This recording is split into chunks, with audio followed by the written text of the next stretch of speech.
Welcome to the BBC News Desk. We have breaking news of a serious incident between Russian and NATO forces near the coast of Latvia. Although the details are uncertain, early reports indicate that a Russian surveillance aircraft was fired upon by naval vessels of NATO forces operating in that region, after apparently straying into Latvian sovereign airspace. It's unclear at this stage whether the Russian aircraft was shot down or not. This incident comes in the wake of a similar event some time ago, in which 2 Russian pilots were killed after being shot down by Turkish surface-to-air missiles near the border with Syria.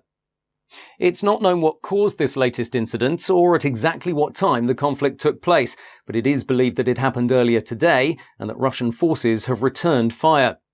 The government has convened a meeting of the Emergency Cobra Committee, and senior members of the British military have been seen entering 10 Downing Street. There were chaotic scenes earlier today as Prime Minister Theresa May was rushed back to Downing Street as details of the international crisis began to emerge. She had been due to attend a meeting with senior business leaders in the city today, followed by a cross-party governmental committee meeting on electoral reform, but these plans have been cancelled in light of current developments. A government spokesperson said that no statement will be issued until the situation becomes clearer. Kate Miller reports. News of the outbreak of military action between Russia and NATO has been greeted across the globe with expressions of concern and alarm. There are unconfirmed reports that Russian forces have retaliated by engaging in direct fire against several NATO warships. 2 US cruisers, the USS Princeton and the USS Gettysburg, are reported to be in the region, but it's not known if they were directly involved in the incident. The Ministry of Defence has yet to confirm these reports, stating that the situation is changing rapidly and that they'd be making a formal statement in due course, but acknowledging that something very serious has happened. In Europe, senior military leaders have been meeting at regional NATO headquarters, indicating that a response to what they describe as unwarranted Russian aggression is being planned. A general military alert has been issued across Europe, including the deployment of over 50,000 NATO troops to key points along the central border to Russia, and the activation of over 200,000 reserve troops from France, Germany, Holland and the UK. The first contingent of British troops has already left RAF Brize Norton. All military leave has been cancelled, and the mobilisation of all British forces nationally and internationally has been ordered by the government. And we're just receiving reports that at least 1 NATO warship has sustained serious damage as a result of direct fire from Russian forces. Details are unclear and the number of casualties remains unknown, but it's reported that at least 1 vessel has been sunk with major loss of life and that contact has been lost with a further 2 ships in the area. The US president has condemned the Russian military action, calling on President Putin to pull back from what the US government has described as a reckless and warlike posture which can only lead to greater conflict. World leaders have expressed their condemnation of Russian military action, stating their support for US and NATO forces and their hope that a peaceful, negotiated settlement to the conflict can be achieved. The Pentagon has convened a meeting of the Joint Chiefs of Staff, and a worldwide military alert has been declared for all US forces with immediate effect. We'll be bringing you further information on the US response to the situation as details emerge. The conflict in the Baltic Sea continues to escalate, with reports that a number of Royal Navy vessels have joined the battle. It's believed that HMS Lancaster and HMS Duncan are leading the British response, and that HMS Northumberland is en route to provide additional support. The Royal Navy Trafalgar-class submarine HMS Torbay is believed to be in the region, but it is not clear whether it's involved in the conflict. The Ministry of Defence has declined to comment, stating that the military response to the situation would be proportionate, but that it would not be appropriate to discuss any details thereafter. Several destroyers from the Russian Baltic Fleet have been spotted near the coast of Finland, indicating a potential major escalation in the scale of the conflict and increasing fears that the fighting may get out of hand before a political solution can be negotiated. In response to global condemnation of Russian military action, President Putin has stated that Russia will use whatever means are necessary to defend itself, including the use of its strategic military capabilities. Russian forces are already at a heightened state of combat readiness following significant military exercises over recent months and the deployment of the Russian S-400 advanced surface-to-air missile system along the central border between Russia and Western Europe. Reporting restrictions have been imposed due to the sensitivity of divulging troop movements, but we're hoping for an update from our local reporters in the region and from other news networks in due course. In the UK, the mobilisation of the armed forces is continuing, with a full recall of all reserve forces and heightened security at military bases and airfields. Typhoon fighter jets from 29 Squadron at RAF Coningsby in Lincolnshire and 6 Squadron at RAF Lossiemouth in Scotland have begun patrolling UK airspace, and restrictions on civilian and commercial air traffic have been imposed around military and nuclear power facilities. The Ministry of Defence has ordered the dispersal of key military forces and strategic bomber aircraft to various bases across the country, and the British submarine fleet has left the naval bases at Faslane in Scotland and from Plymouth on the south coast.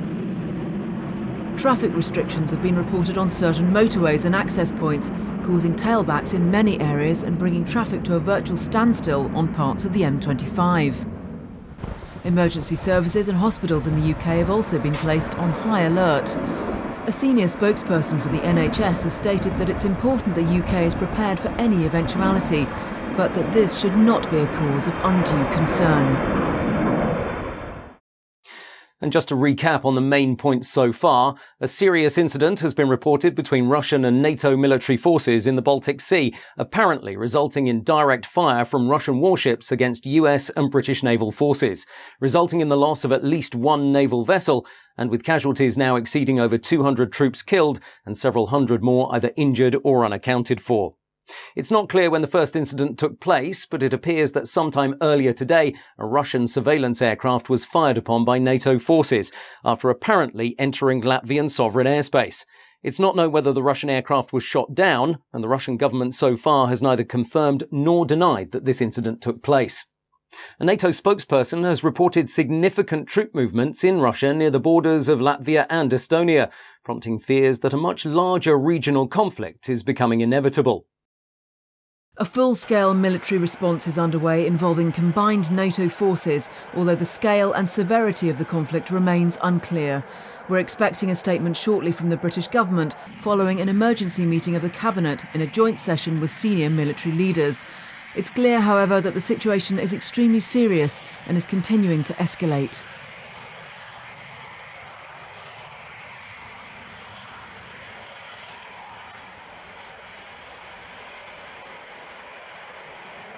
Downing Street has confirmed that all parliamentary sessions have been suspended for today and that heightened security measures have been put in place around major governmental and military facilities.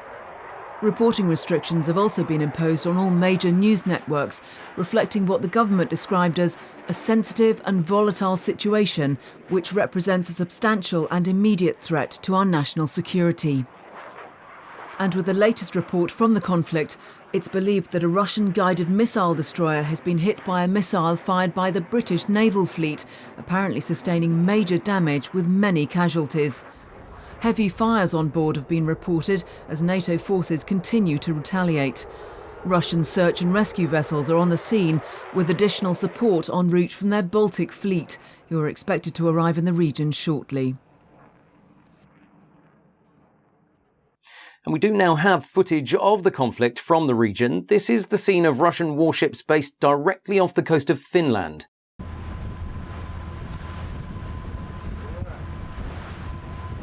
These are truly extraordinary scenes. Russian warships firing directly at US and British forces from NATO in what now must surely represent a state of war.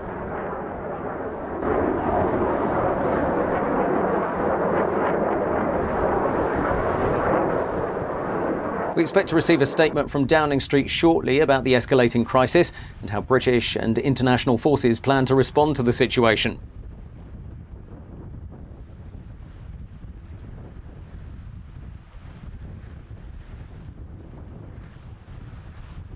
And we've just heard that the government has passed the Emergency Powers Act, bringing the country into a formal state of war preparation and suspending many peacetime activities and functions.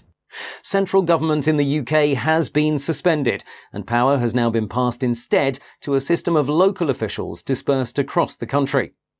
Emergency response and civil defence authorities have been placed on the highest level of alert, and preparations are underway in case the UK itself comes under direct attack. And let's go live to NATO regional headquarters in Brussels, where defence and foreign ministers from various NATO member countries and their allies continue to arrive.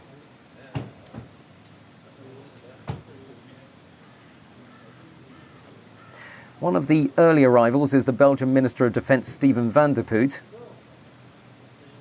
joining his counterparts from a growing number of NATO member countries and their allies.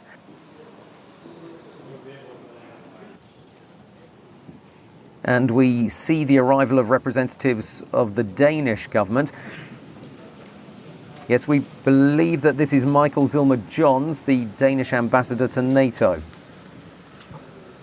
And in the latest update on the conflict, fighter and surveillance quick reaction alert aircraft have left NATO combined air operations centres in Germany and Holland, as well as from NATO air force bases in the Baltic countries. There are reports that Russian heavy bombers have attacked the main NATO Air Force base in Lithuania, apparently resulting in heavy damage with many casualties. We understand that this is where combined forces from France, Spain and Portugal are based, mainly Typhoon and Mirage fighter jets. We're waiting to hear of any further news on this, but we understand that the attack is ongoing and that Dutch F-16s based out of Malbork in Poland, as well as British Typhoon fighter jets of the Royal Air Force based in Amari in Estonia, are responding.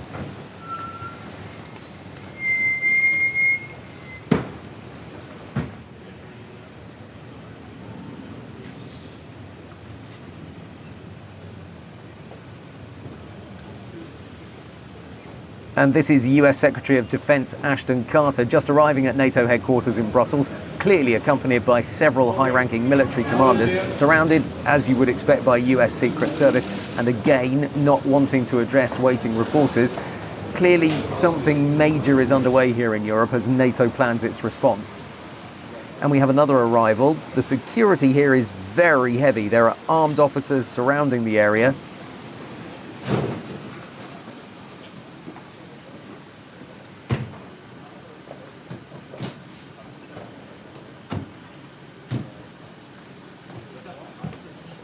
And this is the German Minister of Defence, Ursula von der Leyen, speaking with senior military commanders.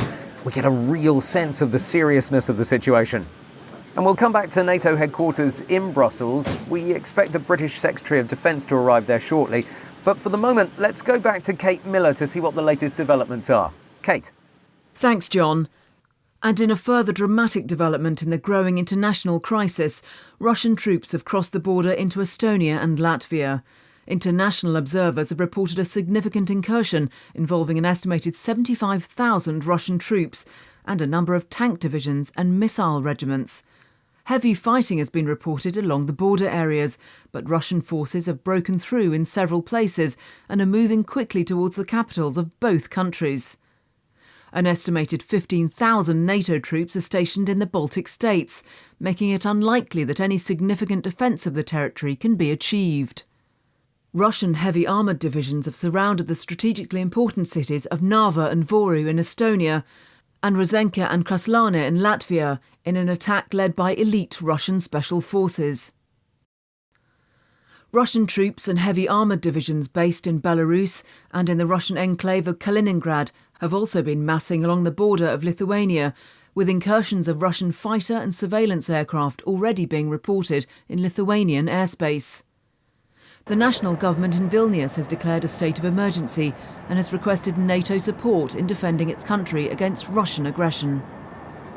In New York, an emergency session of the United Nations Security Council is underway, and the Russian ambassador to the United States is currently meeting with senior officials at the White House in what's being described as a frank and earnest exchange of views about the growing international crisis. In Moscow, Russian President Vladimir Putin has defended the actions of his military forces, stating that Russia has been provoked beyond measure by years of political and military encroachment by Western nations, and that the time had come to assert its right to defend legitimate cultural and political interests in former Soviet countries.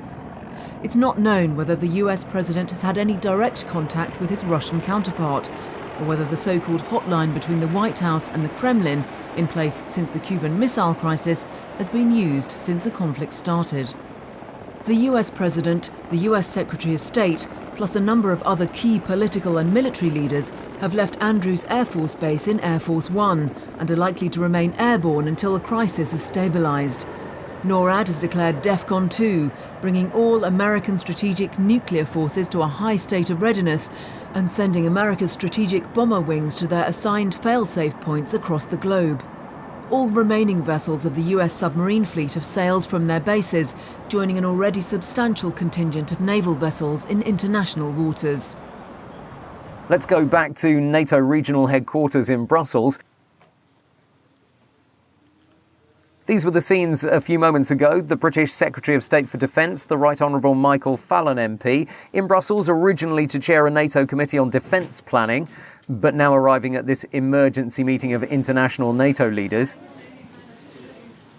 Many of the government ministers and representatives we see today were already in Brussels for various NATO Council meetings. Others have been rushed here to join the emergency session of senior military and political leaders.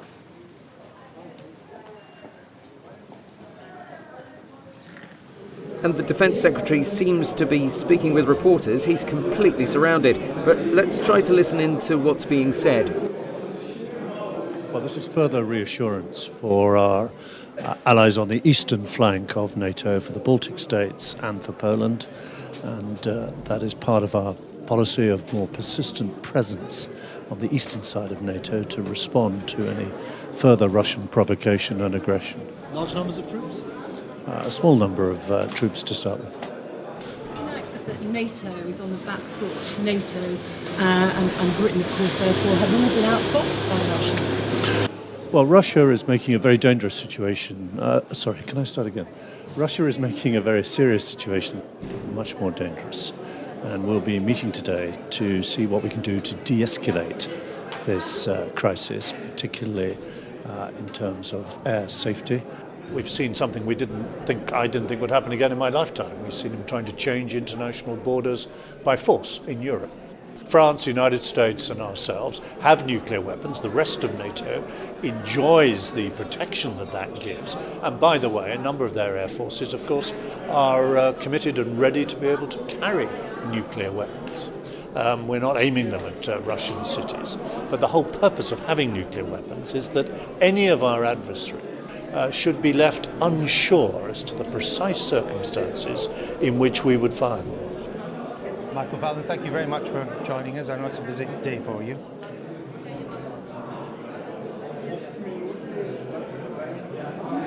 And just to recap quickly on the main points so far, things have been moving very quickly from what started earlier today as a rumour that NATO forces had fired on a Russian surveillance aircraft, to a situation where Russian forces are engaging in ongoing heavy combat with combined forces from different countries in the NATO alliance.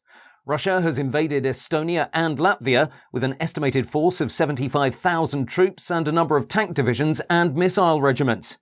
The international response has also been significant. Israel has warned against any moves against its territory and has declared a state of national emergency. China has advised NATO to use caution in the way it responds to the ongoing situation in Europe.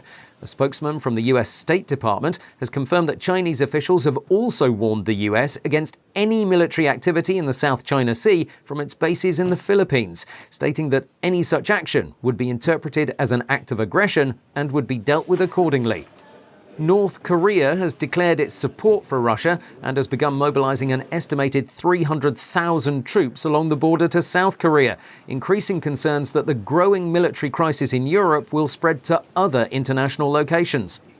The governments of South Korea and Japan have expressed their concern at the increasingly belligerent statements of the North Korean government, stating that the nuclear capabilities of North Korea remain unknown but represent an immediate and significant threat.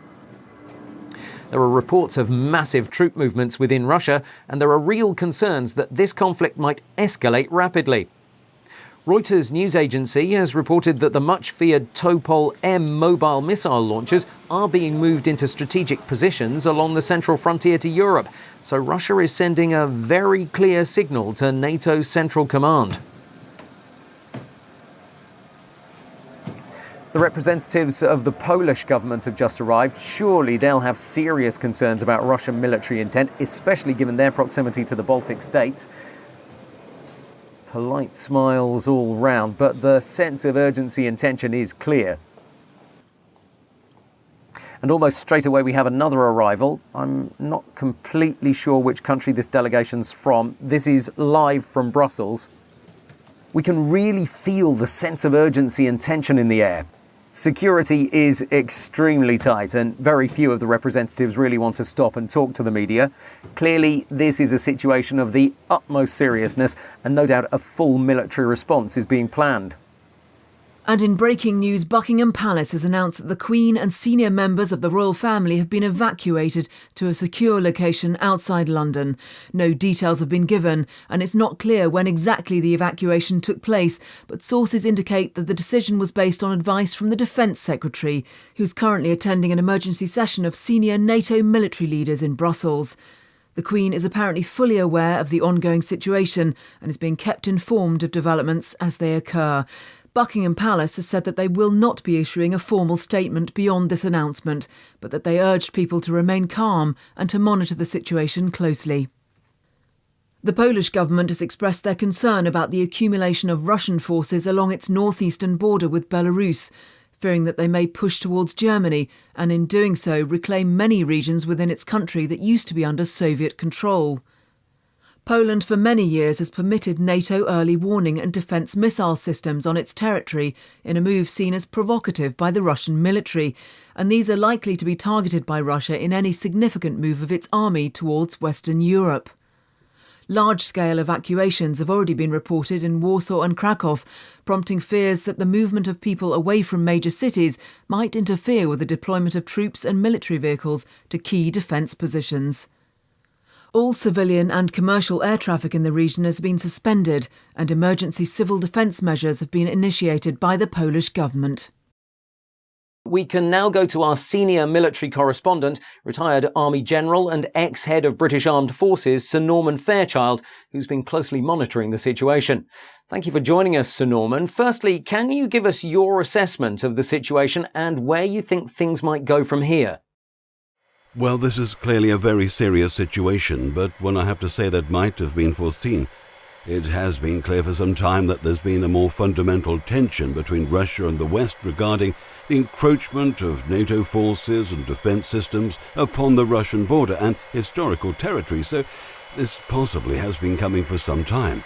The conflict in the Ukraine and in Syria has significantly increased the likelihood from the various forces would come into direct conflict at some stage, and this is certainly something that many people feared might happen.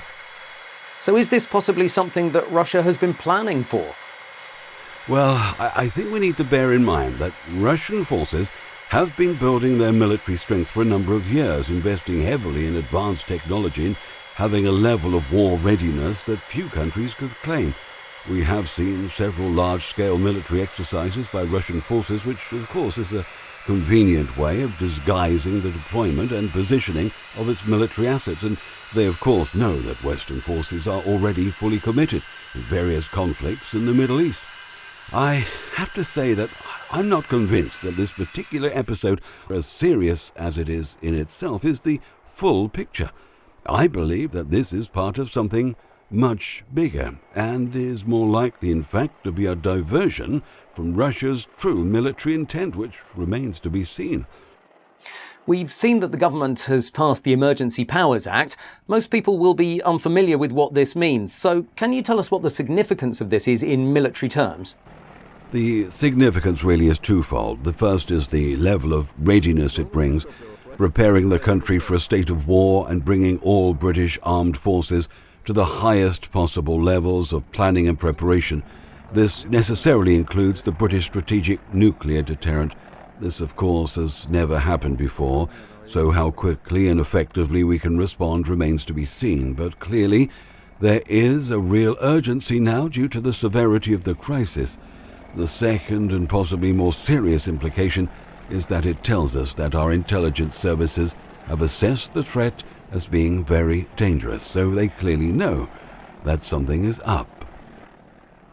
And we'll be returning to that conversation in a few moments. We interrupt to bring you news that the Ministry of Defence has reported what it refers to as a number of large order detonations in the seas off the coasts of Estonia and Latvia. No details or confirmation of these reports attributed to local NATO observers have been received as yet, but it's understood that one of these attacks was targeted against key supply vessels carrying fuel and ammunition to NATO forces. We believe that there is footage of the attack from a military observation vessel, and we hope to have that shortly. In further breaking news, the government has taken control of British Airways, all cross-channel ferries and the Channel Tunnel. They say it's a temporary step to help move troops and equipment to Europe. Thousands are currently stranded at Heathrow and Gatwick, and the Royal Navy has also been deployed to guard the North Sea oil rigs. The MOD have described this as a prudent, precautionary measure. And in a controversial move, the Turkish government has refused to allow NATO forces to use their sovereign airspace, warning that any such incursion would be seen as a hostile act. Reports indicate that Turkey has refused all air traffic clearance for NATO aircraft at Incirlik Air Base, and that Turkish military forces have refused to allow access into or out of the airbase. Turkey has recently strengthened its political and military ties with Russia, but its refusal to support NATO is likely to raise concerns that this action will compromise NATO military strategy and will allow Russia to more easily advance into former Soviet countries in southern Europe. A number of American B-52 long-range bomber aircraft have been seen leaving RAF Fairford, a primary forward staging base for United States Air Force strategic assets in the UK. It's not clear whether they're equipped with nuclear weapons, but a senior US military spokesperson has stated that a non-conventional military response may be required and that they needed to be prepared for any eventuality. American AWACS surveillance, along with several airborne refuelling aircraft, have also left Aviano Air Force Base in Italy to support military operations in the region. The Prime Minister Theresa May and senior members of Cabinet are directing emergency operations from an undisclosed location outside of London, along with the head of British Armed Forces and other senior military leaders. In the UK, military and civilian authorities are continuing their preparations to respond to the growing crisis. All non-essential and elective surgeries have been cancelled by the NHS, and hospitals are being cleared of non-critical patients to make way for potential casualties in the event of a wider conflict. The Ministry of Defence has refused to comment on rumours that Russian forces have used tactical nuclear weapons against British and US naval forces in the Baltic Sea. The United States has continued to respond to the growing international crisis. The meeting of the US President and the Joint Chiefs of Staff is still in session, but we understand that a full mobilisation of US military forces is underway internationally and that all military leave has been cancelled. B-2 stealth bombers have been seen leaving Whiteman Air Force Base in Missouri some time ago, and all military bases in Europe and the Middle East have been placed on high alert. Sources at the Pentagon are suggesting that a major strategic confrontation with Russia might be a real possibility. NATO has been moving their forces closer and closer to Russia over the past few years. And activating the Aegis missile system in both Poland and Romania very recently has caused serious consternation in Russia because of what they see as a first strike capability right on their doorstep. So they see NATO as the aggressor here. The number of NATO warships and armed forces currently positioned in the Baltic region suggest that NATO possibly knew that something might happen. These events come after a rather grand and elaborate ceremony in Moscow yesterday, in which President Putin made something of a rhetorical speech about the right of Russia to reclaim its interests in former Soviet Union countries, and to protect itself from the growing political and military influence of NATO. Nobody really paid much attention to this ceremony at the time, but it's certainly beginning to take on a new significance in light of current events. Russian state television has been broadcasting extraordinary scenes of President Putin personally directing military operations from a command centre. This looks highly organised and certainly suggests that the conflict was not just a spontaneous act. Clearly a lot of planning has gone into this. Let's listen in for a few moments. This is not live, but was broadcast within the last 30 minutes. Report in more detail on the operation. Mr. Commander-in-Chief, in accordance with your orders, we have intensified our aerial airstrikes together with intensifying the sorties Our plan foresees engaging aviation sorties, long-range aviation from Russian-based airfields, including 25 strategic bombers and other aircraft. Mr. Commander-in-Chief, in accordance with your decision, as of today, the group of long-range bombers 222 delivered a group airstrikes on 6 targets from the Mozdok airfield. Following their landing, they prepared for a repeated sortie. The wings took flight again to deliver another group airstrike, and up to 1700 hours they delivered strikes on 6 enemy targets. As of now, the aircraft are returning to the airfield. The crews and the hardware are working normally. Mr. Commander-in-Chief, our personnel of our operations group is prepared to carry out the missions to protect the Russian Federation and its citizens. We've just received footage of one of the attacks against NATO warships, apparently taken from a stationary camera on board a NATO observation vessel, which was sailing close to a supply convoy carrying supplies of fuel, ammunition and military equipment. If we can roll the tape, you'll see a distant view of the supply convoy, partially masked by one of the fuel tankers in the foreground, a couple of kilometres or so away from the camera. What happens then is just incredible. It seems to be a huge detonation underwater. The blast itself was about half a mile wide and must have wiped out at least a dozen vessels in one go. Let's go straight to our military expert for his view on this incredible footage. Can you tell us what type of weapon you think the Russians are using here? I have to say that this is very disturbing. This is not a conventional torpedo by any means, and there is no doubt in my mind that Russia are using a nuclear-tipped torpedo, which generally has a yield of around 10 to 20 kilotons, and certainly would be capable of delivering the type of impact we've seen in this footage. And I have to say that this brings us into a completely different type of game. There is absolutely no way that NATO can compete against this type of weaponry by relying purely on its conventional forces. So the question is how they will choose to respond in light of these developments. And we're receiving alarming reports that Russian special forces, backed by fast attack helicopters and paratroop regiments, have crossed the southern and northern borders into Finland, moving quickly towards Helsinki and sending NATO forces into disarray as they try to respond to this massive Russian attack. We don't have any further details at this time, but this is evidently a move towards Sweden and Norway in what must be a major push towards Western Europe.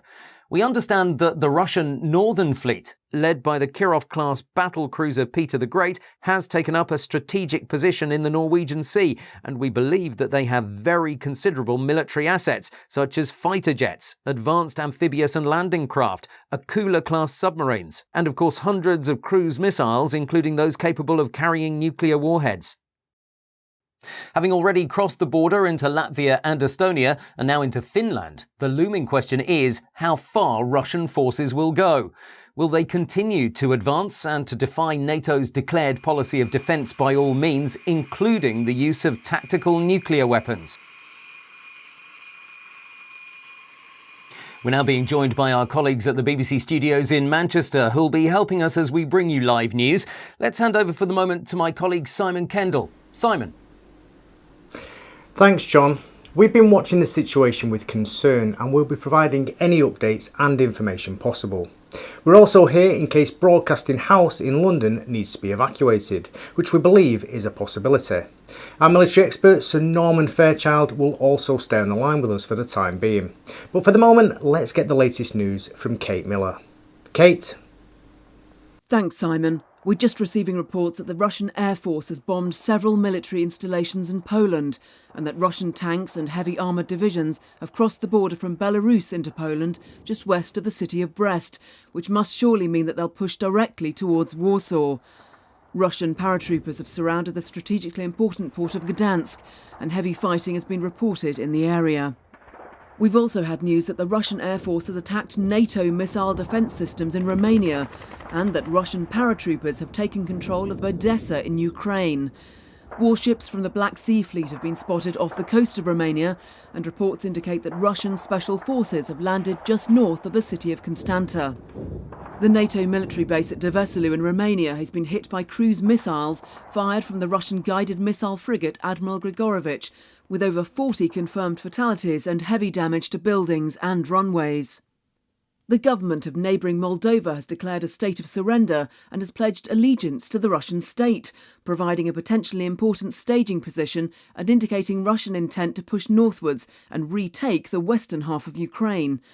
An estimated 20,000 Russian troops are reported to be massing on the border of Belarus, just north of the Ukrainian capital of Kiev, furthering concerns that a complete invasion of the former Soviet country is underway. The Russian government has warned against any NATO interference in its military activities in Ukraine and the Baltic region, stating that any hostile action by NATO forces would require a full retaliatory response against Western Europe and the United States. A statement from NATO Central Command is expected shortly, and we'll bring you that as soon as it comes in. So Norman, what's your assessment of the situation given this latest news? Clearly this is a very worrying development, and there can be no doubt now that this is part of an orchestrated and premeditated strike by Russia against the West. NATO will have to respond, but we've clearly been caught napping. The West is totally unprepared for this type of scenario, so I think we're in serious trouble here.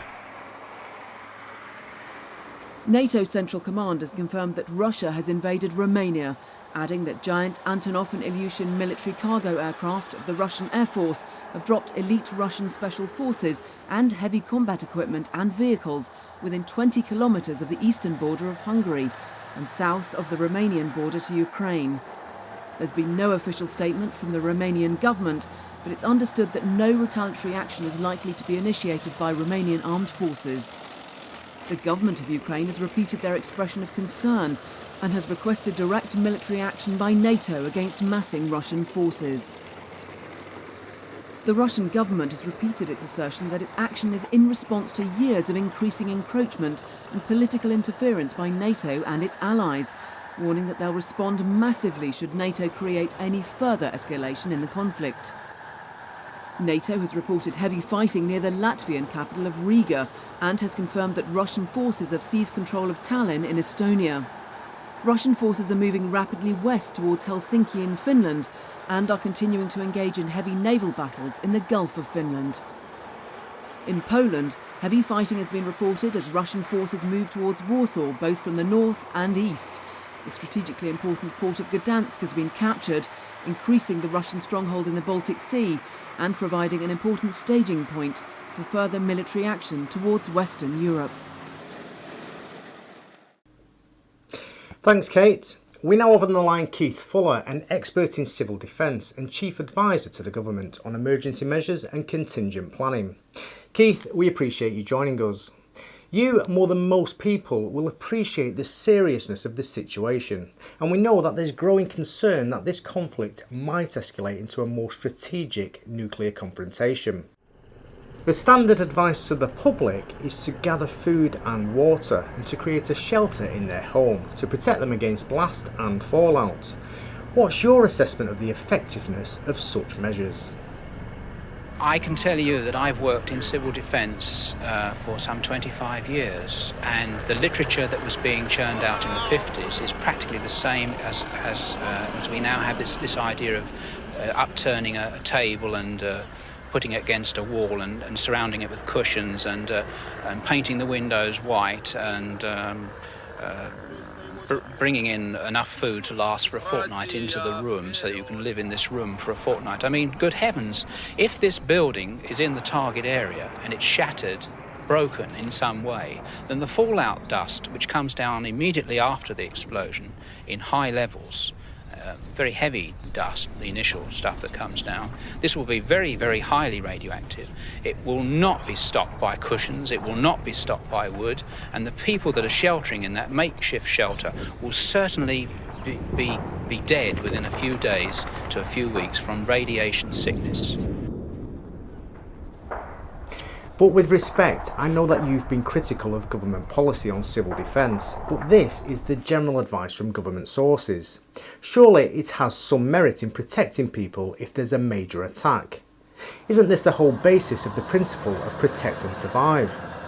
I would call it neglect and die in its present form, because I don't think anyone could survive in the cities in makeshift shelters.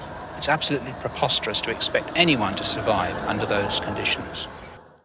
Thank you, Keith. We're being joined live via Skype by our Eastern European correspondent Andreas Siebler, who's based in Warsaw. Andreas, can you update us on the situation in Poland? We have an alarming situation here in Warsaw. People are very concerned and many are leaving the city. A short while ago we had a strange incident. The sky lit up a number of times. I could see it through our windows. The light just changed and it was very unusual. We have a few fixed cameras overlooking the city on the top of our studio building, and we can see that something did happen a few moments ago.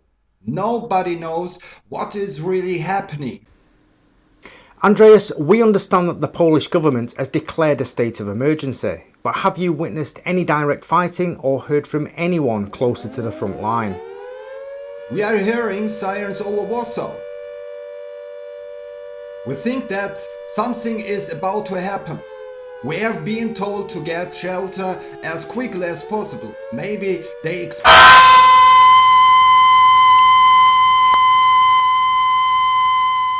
I'm sorry, but we seem to have lost our connection with Warsaw. We'll try and clarify the situation there and hopefully reconnect as soon as possible. But for the moment, let's go back to Kate Miller to see what the latest developments are. Kate. Thanks, John.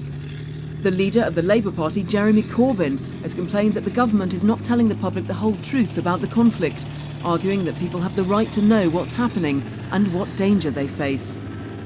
The Mayor of London, Sadiq Khan, has ordered emergency announcements to be broadcast and has instructed that all underground stations be immediately open to members of the public to provide shelter against a possible air attack on the capital. And I'm sorry to interrupt. We've just had breaking news of a significant explosion at RAF Fylingdales in Yorkshire, the home of Britain's ballistic missile early warning system, in what appears to be the first direct attack against UK forces on British soil.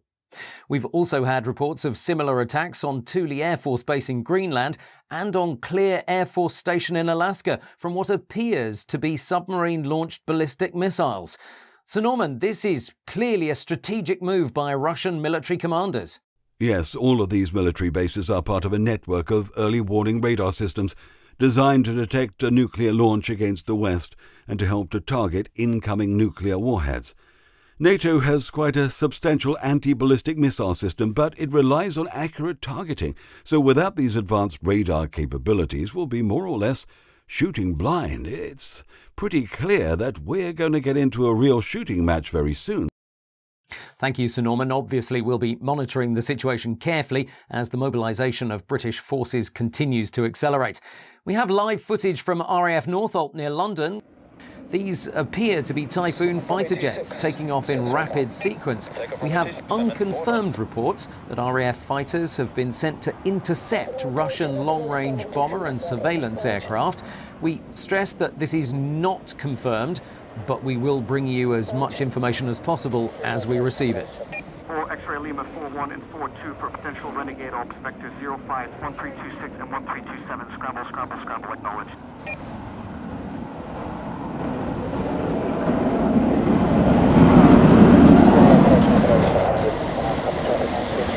This is quite a powerful image, the weather obviously deteriorating somewhat.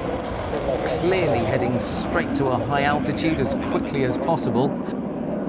The men and women of the Royal Air Force on their way into what must be a very uncertain future. Tango 7, USS moved to DEFCON 1. Secure the perimeter. Over. Roger that. Over.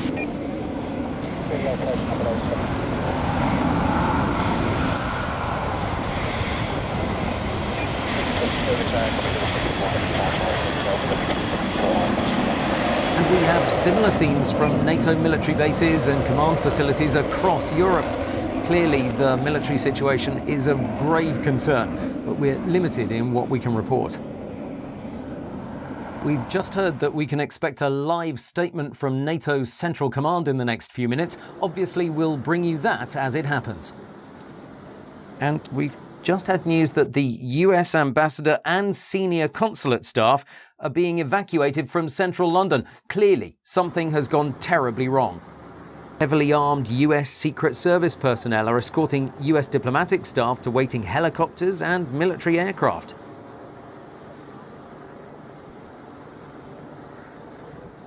We've just heard that the Pentagon and all major centres of government are being evacuated. I'm not sure if that's Green Park or St James's Park in London, or possibly Hyde Park. These scenes are just unbelievable. The sense of urgency is very clear. They're getting out as quickly as possible now.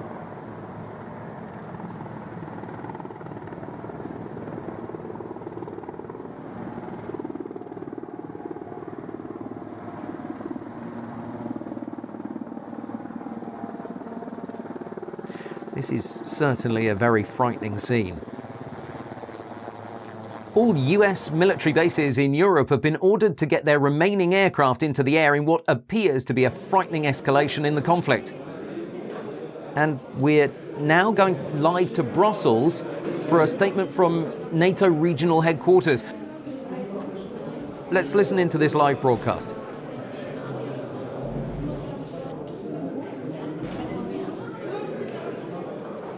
The Secretary General will start and then we'll be able to take a few questions. Secretary General. The security environment in which we meet today is dark. This nuclear saber rattling of Russia is unjustified, it's destabilizing, and it's dangerous. And this is something which we are addressing, and it's also one of the reasons why we now are increasing the readiness and the preparedness of our forces, and we are responding by making sure that NATO also in the future is an alliance which provides deterrence and protection for all allies against any threat.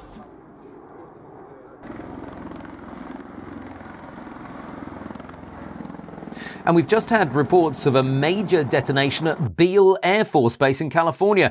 We've had amateur footage from a number of sources in Sacramento that clearly show a huge cloud from what appears to be a massive explosion in the distance. Beale Air Force Base is part of the US Ballistic Missile Early Warning System and is a very important strategic target. We're receiving several videos and photos from news agencies indicating that something very serious has happened in California. We're expecting a statement from the Federal Emergency Management Agency at any time now. And we've just had a statement in from NATO Central Command.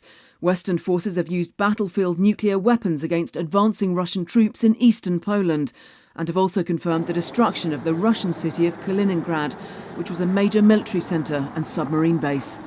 The Polish capital of Warsaw has been hit by a nuclear detonation, estimated to be in the 1 megaton range, targeted at advanced NATO positions to the east of the city, with no casualty figures as yet from its population of 1.7 million citizens.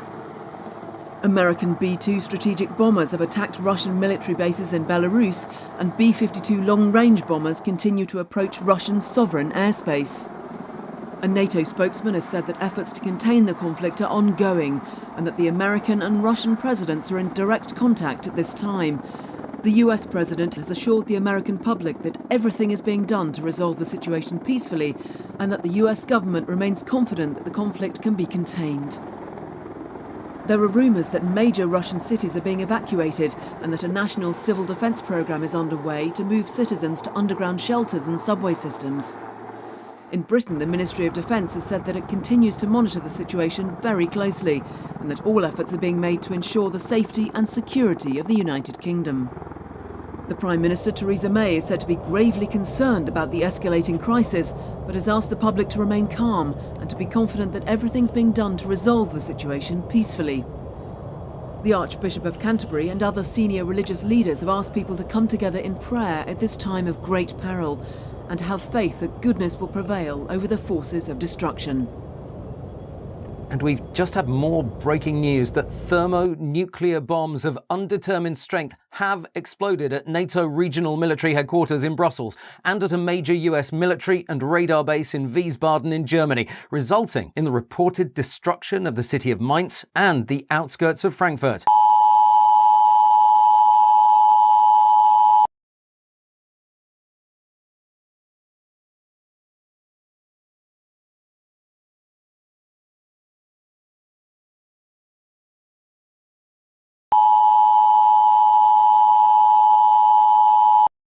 This is an emergency broadcast from the BBC. Confirmation of a nuclear attack against this country has been received. Please stand by for further information. This is not a test.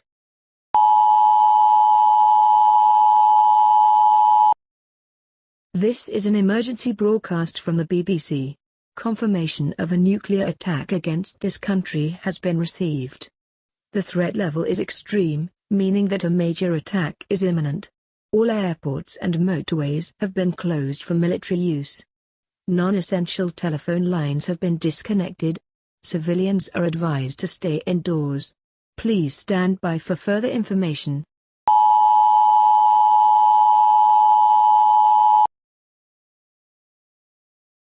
This is an emergency broadcast from the BBC. The following locations have been confirmed by radar tracking as primary targets: London, Manchester, Birmingham, Liverpool, Glasgow, Crewe, Portsmouth, Cardiff, Newcastle, Leeds, Oxford, Sheffield, Plymouth, Edinburgh, Hull, Aberdeen, Derby, Coventry, Folkestone, Swansea, Leicester, Ipswich, Dover, Sellafield, Perth, Faslane, Cambridge, and Newport. All major airports, power stations and military bases across the country have also been identified as primary targets. Civilians are advised to seek immediate shelter in the most secure location in your home. Create an inner refuge if possible by stacking furniture, mattresses or any heavy objects to protect you from the effects of blast and fallout. Stay away from windows and external doors. Turn off all gas appliances, and extinguish any open fires or flames. Gather as much drinking water and food as possible, and store them in your inner refuge. Please stand by for further information.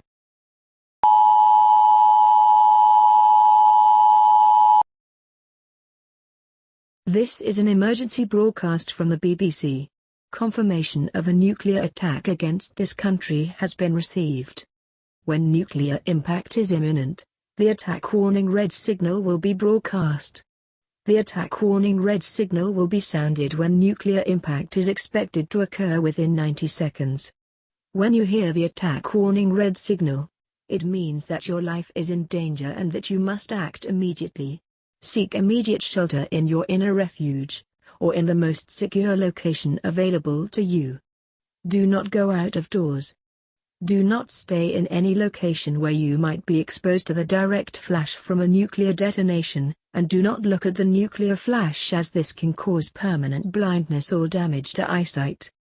Right now you should focus on collecting water, food and other essentials. Store them in your inner refuge. Collect any medical supplies, clothing and bedding you might need. Bring a battery-powered radio if possible, as this may be the only way of getting information after the primary attack. Gather books, reading materials, and a torch and batteries if you can. You will need to remain in your inner refuge for at least 14 days, due to the lethal effects of radioactive fallout. Please stand by for further information.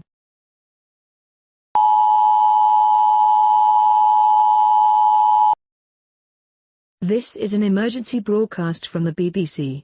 Confirmation of a nuclear attack against this country has been received. After the main nuclear attack is over, it is unlikely that any rescue or firefighting resources will be available. Radioactive fallout and damage to infrastructure and transportation links will make it difficult for your local civil defense authority to reach you within the first week of an attack. Store your food and water carefully, and use fresh produce first, leaving canned or preserved foods for later. Do not leave your shelter to seek out medical assistance, food or drinking water, as radioactivity levels will be extremely dangerous for at least the first 7 to 10 days. If you have any fatalities as a result of the attack, you should wrap the body as tightly as possible in paper, polythene, sheets or blankets, and move the body to a nearby. Attack warning red. Attack warning red. Seek immediate shelter. Seek immediate shelter. Attack warning red. Attack warning red.